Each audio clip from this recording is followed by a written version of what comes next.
예, 그리고 민주당은요, 검수완박 법안 처리 과정에서 앙증맞은 몸 발언으로 논란이 된 국민의힘 배현진 의원에 대해서 파상 공세를 이어가고 있습니다. 화면부터 만나보겠습니다.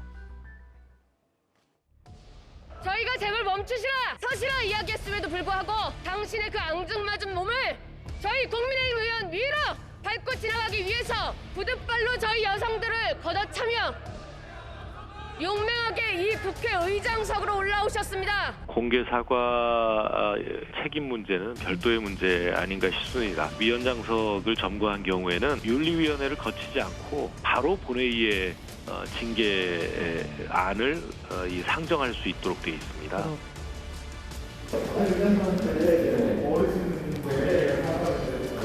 어떤 가지 말씀을 한 단계 더 성장하는 기간이라고 말씀 주시고. 국회의사당에서 한 게 아니라 페이스북에 올린 내용이었는데 본인이 또 그 해명을 했고요. 그게 이제 굿 가버너스 이런 뜻이다. 그런 얘기도 있었습니다. 이 배현진 의원의 이 박병석 의장을 가리켜서 이른바 앙증맞은 몸 이 발언을 했는데 이게 또 덩달아서 욕설을 연상케 한다는 GSGG 이 발언에 다시 한번 뜻풀이가 또 다시 회자가 됐어요. 이현정 의원님. 네. 윤호중 비대위원장 생각은 이런 것 같아요. 이 발언, 배 의원의 저 발언은 법적 조치 대상이고 GSG는 온라인상에 있었기 때문에 사과됐고 그리고 뭐 좋은 뜻도 있다 이렇게 발언했는데 어떻게 받아들이십니까? 참 윤호중 비대위원장은 법을 좋아하시네요. 모든 것들 다 법으로 처리하시겠다고 그러는데 그래서 검수완박을 했는지 모르겠습니다만은 그러나 민영배 의원이 지금 의도 탈당을 했죠. 기획 탈당이라 이야기를 합니다. 자, 그것에 대해서는 도대체 어떤 책임을 져야 되나요? 더군다나 그리고 GSGG를 무슨 굿거버넌스라고 이야기를 하는데 참 저 상상력이 놀랍습니다. 본인도 사과한 부분입니다. 깨끗하게 인정을 해야지 자꾸 저렇게 다른 의미로 해석을 하고 그러면 저걸 누가 굿거버넌스로 읽겠습니까? 본인도 아마 저 이야기 하면서 쑥스러웠을 겁니다. 이런 국면을 좀 호도하기 위해서 배현진 의원이 말은 잘못했죠. 그렇지만 자꾸 이런 전체 국면들을 다른 걸로 또 호도하기 위해서 이 문제를 너무 부각시키는 문제인 것이 아닌가. 예. 더군다나 자신들이 한 것은 뭔가 좋은 뜻이다. 이렇게 이야기를 하는데 그건 아마 박병석 의장이 잘 할 겁니다. 예. 왜 화나셨는지. 저 이야기를 듣고 엄청나게 화를 내셨다고 그러는데 굿가버넌스인데 왜 화를 내시죠? 그건 아마 박병석 의장이 잘 할 겁니다. 이현정 의원님 말씀처럼 서 대변인님, 배현진 의원의 이 발언은 뭐 국민의힘 내부에서도 부적절하다는 평가가 많은데 그럼 굳이 이 욕설을 연상케 하는 김승원 의원의 GSGG 발언을 이제 와서 다시 옹호할 필요는 없지 않은가? 이게 이중잣대 아닌가? 뭐 이 말씀을 하시는 것 같아요. 저는 좀 웃겨요. 배현진 의원이 했던 부분들은 지금 일어난 일이고 말하자면 지금 김승원이 했던 거를 왜 끄집어내서 그러니까 피장파장 전술을 쓰는 거예요. 예. 배현진 의원이 잘못한 건 잘못한 것이죠. 그래도 국회 큰 어른인 국회의장한테 어떤 앙증맞은 몸이 뭡니까? 신체를 비하하고 그런 부분들 특히나 국회의장인데 예. 제가 봐서는 배현진 의원이 본인이 누구한테 잘 보이고 싶어서 그렇게 했는지 모르겠어요. 국회의장을 이용해서 본인이 당내에서는 굉장히 입지가 높아졌다고 그러더라고요.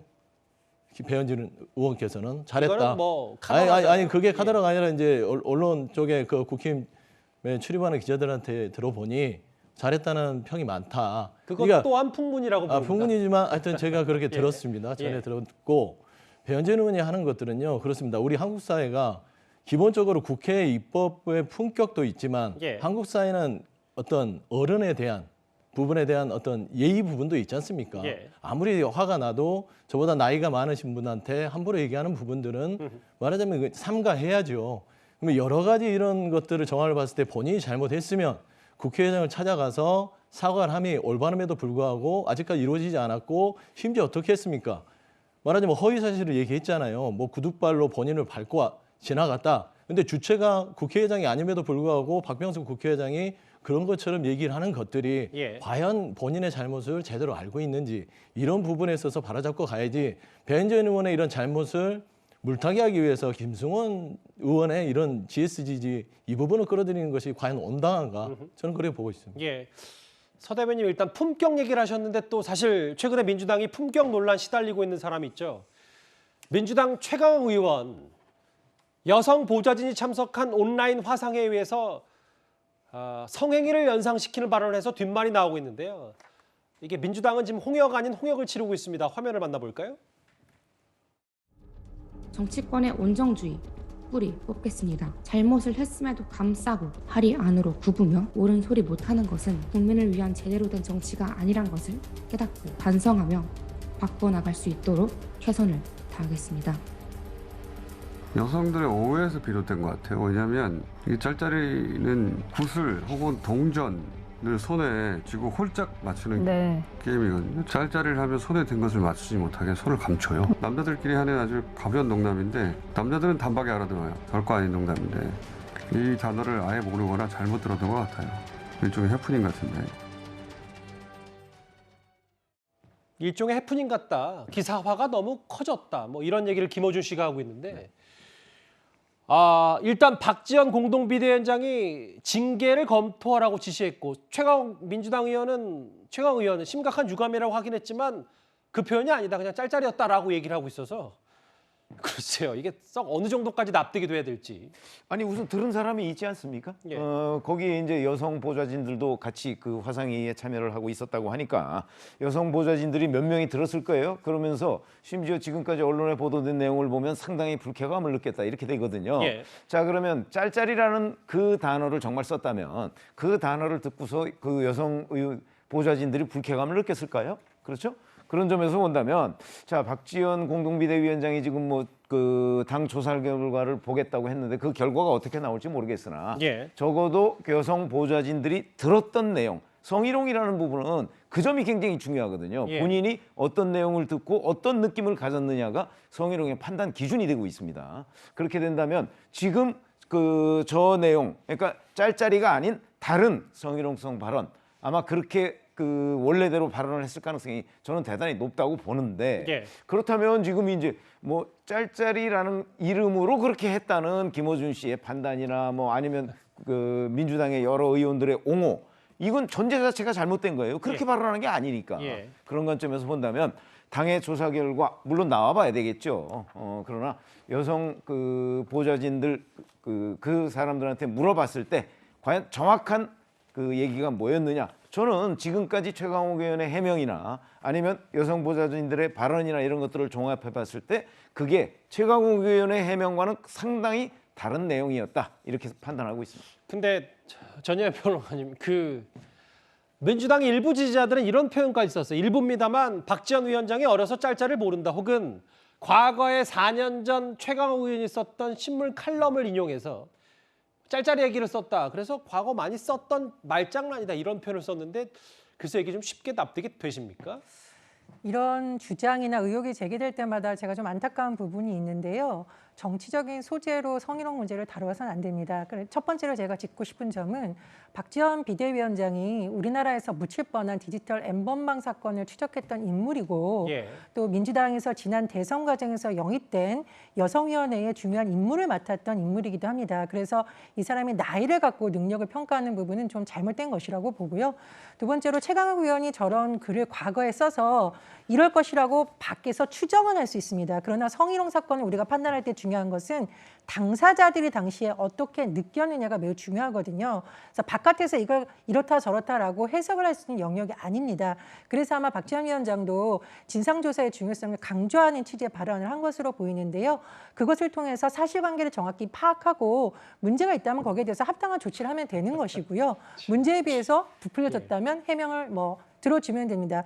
근데 제가 마지막으로 아까 우리 배현진 의원의 발언을 짚고 넘어갈 수밖에 없는데요. 국회의장이 아닌 어린이라고 하더라도 누군가의 몸에 대해서 함부로 말하는 것은 알겠습니다. 지금 인권이나 이런 데서 금하고 있다는 말씀 드립니다. 글쎄요, 뭐 이런 거야 뭐 논란이라기보다는 민주당 내에서 조사하면 금방 나올 텐데 뭐 파장은 사실 쉽게 가라앉지 않고 있습니다. 그런 와중에 여의도 정치권 좀 난리가 났습니다. 이런저런 얘기들. 이준석 대표가 일부 대학교의 익명 커뮤니티에 국민의힘 여성 의원들의 명예를 훼손하는 글을 올라왔다. 법적 대응을 예고했습니다. 이현정 의원님, 무슨 글이길래 이렇게 여당 대표가 될 이준석 대표가 이렇게 법적 대응까지 예고를 한 거예요? 그러니까 이게 뭐 대학에 이제 그 익명 커뮤니티에 어떤 사람이 그런 글을 쓴 거예요. 자기도 들었다고 이야기를 하면서 국민의힘 여성 의원들이 뭐 이게 술집에서 뭐 이렇게 뽑았다든지 뭐 이런 이야기를 뭐 근거 없는 이야기를 올린 것 같은데 참 저 이야기도 황당할 뿐더러 이 뭐 있을 수도 없는 이야기를 저렇게 익명으로 올린 것도 뭐 황당합니다. 근데 그걸 이제 지금 이걸 아마 이제 공식적으로 이제 대응을 하겠다고 하는 것 같은데요. 뭐 사실은 당연히 사실무근이겠죠. 근데 이제 너무 또 이 문제를 좀 저는 확대하는 게 아니냐. 이게 지금 뭐 어떤 면에서 뭐 이게 별 근거도 없는 이야기를 그런 생각이 들고 그리고 좀 전에 이제 최강욱 의원 이게 사실 어떻게 변하냐면 화상회의를 할 때 예. 화상회의를 민주당 법사위원들이 화상회의를 합니다. 거기에 민주당 법사위원들이 다 들어와 있어요. 그리고 또 여성 당직자 들어와 있고 근데 모 의원이 이제 그 화면이 잘 시커멓게 나온 거예요. 이제 그러면서 그걸 농담을 한 거죠. 예. 근데 뭐 짤짤을 했다라고 이야기했는데 제가 딱 한 가지만 이야기했습니다. 제가 어릴 때도 뭐 이게 짤짤을 많이 했는데 그 혼자 못 합니다. 여러 명이 해야 되거든요. 예. 근데 이거는 지금 혼자서 한 거에 대한 한 행위입니다. 그러니까 좀 솔직해지자 저는 그런 말씀을 드립니다. 글쎄요, 뭐 짤짤이 룸사롱 뭐 이런 글쎄요 정치권에서 나오지 말아야 될 단어들이 계속 나오고 있는데 논란거리들을 하나하나 짚고 넘어가지 않을 수 없었습니다. 이번 주제 정리하고요. 다음 주제는 윤석열 정부의 초대 장관 후보자 청문회 얘기를 해보겠습니다.